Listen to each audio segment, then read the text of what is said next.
ఇచ్చేటట్టు మన పార్టీ అధ్యక్షుడు పవన్ కళ్యాణ్ గారు ఖచ్చితంగా కార్యక్రమం చేస్తారు. ఈ రోజున ఆయన ఎంత ఆదర్శవంతంగా ఉన్నారో మీరు చూడండి. గతంలో గ్రామ సభలు ఎప్పుడైనా నిర్వహించారా? పంచాయతీ నిధులు ఎప్పుడైనా ప్రభుత్వం నిజాయితీగా వాళ్ళ గ్రామ అభివృద్ధి కోసం వాడిందా చెప్పండి? 5 సంవత్సరాలు దారి మళ్ళించారు. నిధులు క్షేత్రస్థాయిలో కేటాయించలేదు. కానీ పవన్ కళ్యాణ్ గారు మాత్రం తప్పు చేయలేదు. జెండా పండుగ వచ్చినప్పుడు మొట్టమొదటిసారి గతంలో ఇచ్చిన 1500 రూపాయలని 10,000, 15,000 రూపాయలు పెంచి ప్రతి పంచాయతీలో కూడా అద్భుతంగా కార్యక్రమాన్ని చేసుకోమని పార్టీలు ఖచ్చితంగా చేశారు. ఇందాక మన మిత్రులు చెప్పినట్టు ఈ రోజున 3,750 కిలోమీటర్లు సీసీ రోడ్లు రాష్ట్ర వ్యాప్తంగా మనం అద్భుతంగా చేసుకుంటూ ముందుకెళ్తున్నాం. ఏలూరు జిల్లాలో ఇందాక నేను సమీక్షించినప్పుడు డిఆర్సీలో 80% పూర్తి అయిపోయినాయి. మిగిలిన 20% ఈ నెలాఖరుకల్లా పూర్తి చేస్తామని అధికారులు హామీ ఇచ్చారు. ఆ విధంగా మనం ముందుకెళ్తున్నాం. పార్టీలకు అతీతంగా మనం అభివృద్ధి చేసుకుంటూ వెళ్తున్నాం. సంక్షేమ విషయంలో ఎప్పుడైనా ఊహించారా? ప్రభుత్వం 3,000 రూపాయల పెన్షన్ని 4,000 పెంచింది. 6,000 రూపాయలు, 10,000 రూపాయలు, చివరికి 15,000 రూపాయల పెన్షన్ కూడా ఇచ్చే ఏ రాష్ట్రం కూడా లేదు భారతదేశంలో. ఈ రోజున మన కూటమి ప్రభుత్వం అద్భుతంగా ఇస్తుంది. 1వ తారీఖున ఇస్తాం అన్నాం, కాదు 30 తారీఖున ఇస్తున్నాం, 31వ తారీఖున ఇస్తున్నాం. అంతేగాని గతంలో వాళ్ళు చేసిన దొంగ పనులాగా 5వ తారీఖో 15వ తారీఖో జీతాలు ఎప్పుడు ఇస్తున్నారో తెలియక ఎంతోమంది ఇబ్బంది పడే రోజులు మీరు మర్చిపోబాకండి. ఇన్ని ఆర్థిక కష్టాల్లో కూడా అనేక కార్యక్రమాలు చేస్తున్నాం. ఇప్పుడే మన గోవింద్ గారు గుర్తు చేసినట్టు రైతులకి బకాయిలు పెట్టి ఎగ్గొట్టిపోయిన ప్రభుత్వం, ఏకైక ప్రభుత్వం ఆంధ్రప్రదేశ్ చరిత్రలో వైఎస్ఆర్సీపీ ప్రభుత్వం. మర్చిపోబాకండి, వాస్తవాలు తెలుసుకోండి. మీరు 1,674 కోట్ల రూపాయలు బాకీలు పెట్టి వెళ్ళిపోయారు.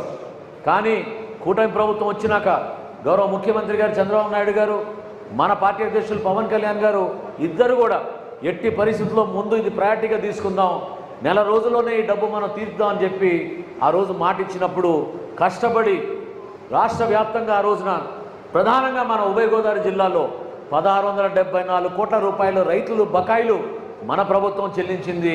ఎంతో గర్వంగా మనం చెప్పుకోవాల్సిన అంశం ఇది. అదేవిధంగా సూపర్ 6 అనే ఎలక్షన్ వాగ్దానాలు మనం ఏదో చేసాము మేనిఫెస్టోలో. అందులో అన్నిటికన్నా ప్రధానమైంది ఫస్ట్ కార్యక్రమం మనం తీసుకుంది దీపం 2 పథకం. రాష్ట్ర వ్యాప్తంగా 1,55,00,000 గ్యాస్ కనెక్షన్లకి మనం 3 సిలిండర్లు చొప్పున ఇస్తామని చెప్పి మనం ఆ రోజు హామీ ఇచ్చాం.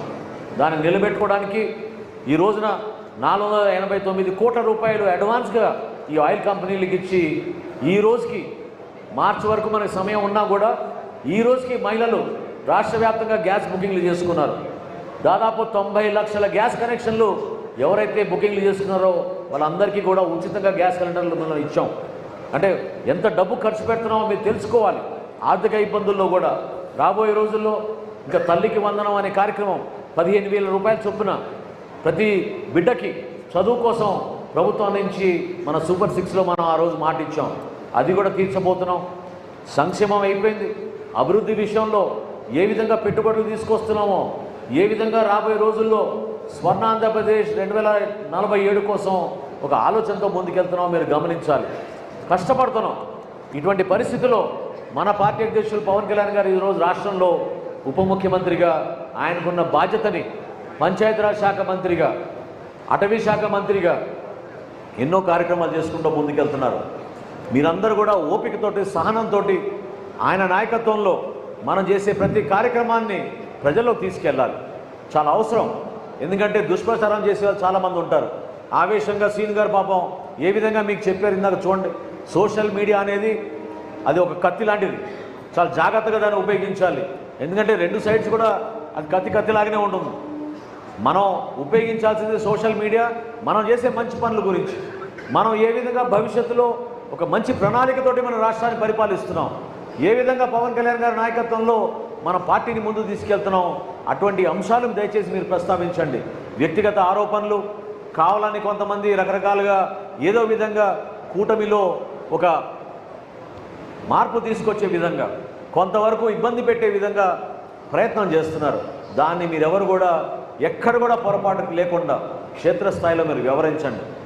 ఎందుకంటే కొంతమంది ఎంపీటీసీలు, జెడ్పీటీసీలు, చైర్మన్లు, అదేవిధంగా మన శాసనసభ్యులు అందరూ కూడా మీరు ఏ విధంగా అనుకుంటున్నారో మీ గలం వాళ్ళు వినిపిస్తున్నారు, చెప్తున్నారు. వాళ్ళు పవన్ కళ్యాణ్ గారి దృష్టికి తీసుకొచ్చారు, చెప్పలేదని అనుకోబాకండి. మీరు ఏ సమస్యలు అయితే మీరు క్షేత్రస్థాయిలో ఎదుర్కొంటున్నారో ఆ సమస్యల గురించి వివరించారు. ఎందుకంటే పార్టీ కోసం మొదటి రోజు నుంచి పనిచేసిన మన జన సైనికులు, మన వీర మహిళలు ఖచ్చితంగా నియోజకవర్గంలో కొన్ని ఇబ్బందులకు గురవుతూ ఉంటారు. కానీ అది మర్చిపోయినంత మాత్రం కాదు. కొంచెం సమయం ఇద్దాం అనుకున్నాం, నిదానంగా మాట్లాడతాం. నాయకత్వం బలోపేతం చేసుకోవాలి, మన స్ట్రక్చర్ మనం ఏర్పాటు చేసుకోవాలి. జిల్లా కార్యవర్గం నుంచి మండల స్థాయి కార్యవర్గం, అక్కడి నుంచి గ్రామ స్థాయి కార్యవర్గం మనం ఏర్పాటు చేసుకోవాల్సిన అవసరం 100% ఉంది.